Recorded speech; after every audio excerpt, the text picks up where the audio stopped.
Hello friends, welcome you back to another video, and today we are going to start with the chapter number 3, and the name of this chapter is communication at workplace. So owing to a variety of factors of communication, we must know about the main tool of management in modern business today. So some of these factors are: 1, please also note down in your notebook also. Okay, soon I am going to upload the soon I am going to upload the notes on Google Classroom, but also take down notes on your notebook. So first, large and complex organization. Number second, increase use of specialist. Number three, decentralization. Number five, modern technology. Number six, global market competition. And number seven, increasing importance of the customer.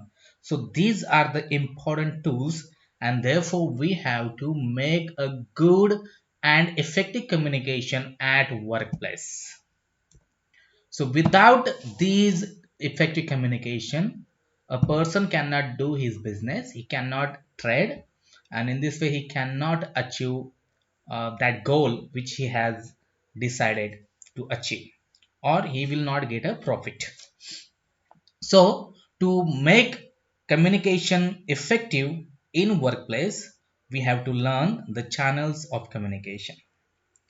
So the businessman is concerned with two types of communication.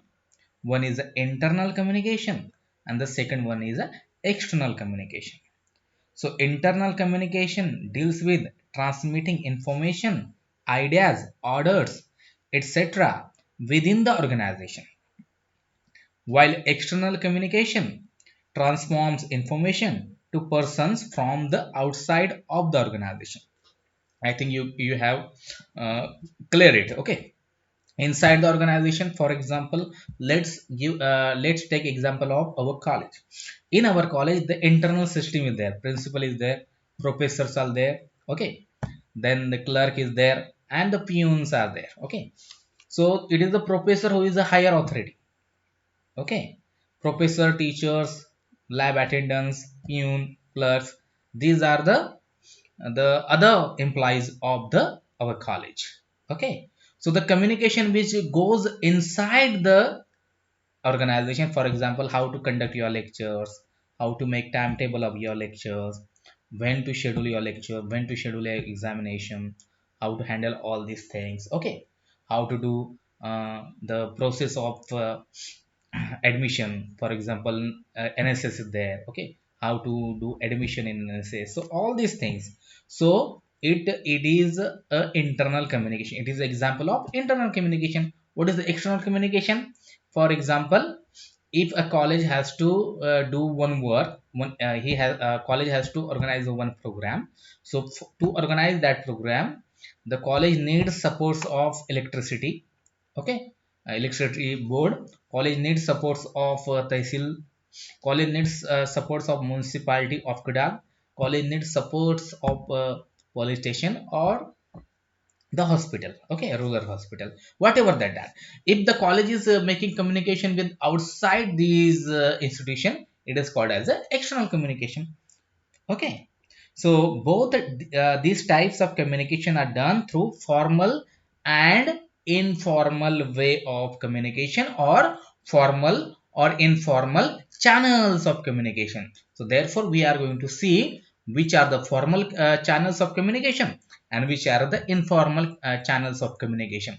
But we here in this lecture we are going to only deal with very briefly with the these two channels again, because a formal channel have a subparts. For example, horizontal communication, okay, downward communication, upward communication. Okay, okay, these are diagonal communication, these are the parts, and you have seen it in your syllabus. So therefore we are going to jump on formal communication. So formal channels are the channels of communication which have been established according to the structure of the organization. So let's start with the characteristics. So messages are sent along channels that have been developed by the management. importance given to authority, responsibility, and delegation of duties. Number third, lines of authority become the lines of communication for information and messages are passed slowly and formally from managers to officers, officer to clerk, etc. Now let's start with the advantages of formal channels. The formal flow of communication ensures information flow. Employees down the line receive their daily share of mail and information to get the organization working in order to perform. Number second, a favorable image of the organization is built up through formal correspondence when it is prompt and pleasant. Number third, it promotes teamwork and coordination, in turn, high quality work ethics.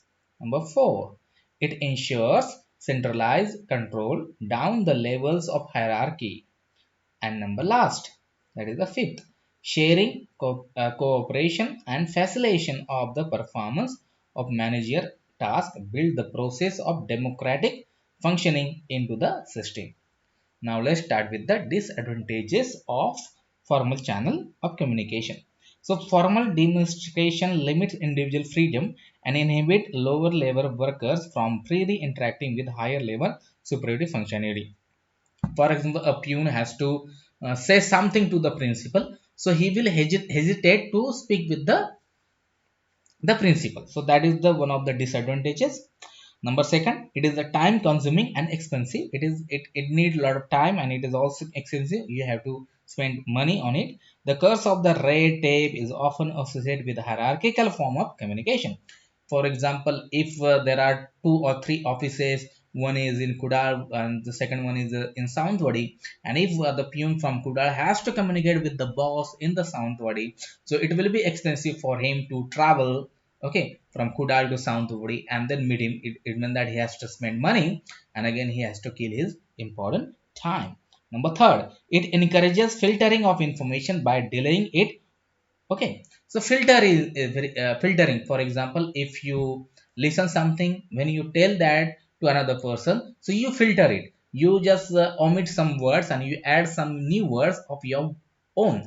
And again, that person, if he speak that information to another person, again he omits some of the words and he add his own words. So information changes and the filtering is there. Therefore, the proper communication doesn't happen. Okay, so these are the disadvantages of formal communication. Let's start with the second channel of informal communication. So informal communication is like a grapevine communication. Okay, you know that I think you like grapes. Okay, so the term informal refers to a relaxed and friendly attitude which does not require strict rules of how to behave or speak or dress or write. Two friends working at the same level in an organization can be chatty and exchange words of intimacy in their letters of conversation. However, there are degrees of formality and informality in different form of communication depending upon the closeness or distance of relationship between communicators. Let's move to the need for internal communication. So you know that ants, they speak each other even though we can't hear their sound or voice. Like ants, we human being also speak each other, we communicate each other, and to do work effectively and efficiently in organization, in a company or in institution, bank, whatever it may be. So we need effective communication. Okay, so the great Persian and Roman empires of ancient times were great precisely because they were well organized, because their communication was very effective. The same applies to business organization. So basic to the idea of an organization is that idea of hierarchy. Hierarchy means boss is there, then supervisor is there, then clerk is there. Okay, like that. That is the hierarchy.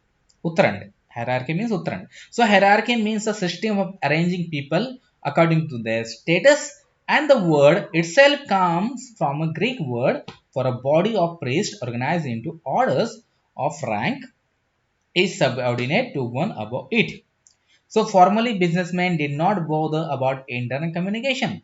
but actually it is very important to do the internet communication. So communication should also be effective at the levels of top management, so that the executive through thoroughly understand the information available to them. Only if they thoroughly understand can they make proper decision and communicate their understanding to their subordinates in the form of clear-cut and concise instruction and orders. So let's move to the last segment of today's lecture, that is the benefits of good internal communication. So which are the benefits of good internet communication? So one by one I'm going to tell you the points, and you should write down it in your notebook.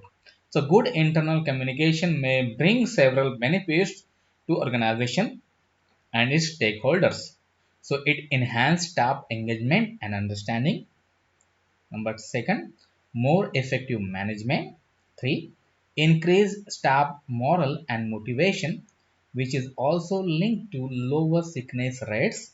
Number four, staff satisfaction promotes good customer service, which leads to value for money and client satisfaction.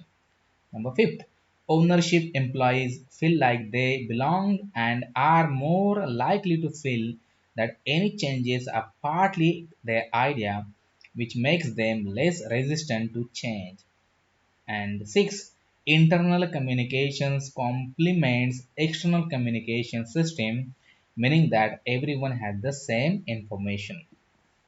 So I think you got it. So all staff members are able to share the organization key priorities and vision, which helps build a brand. And this is another benefits of it is the two-way flow of information is there.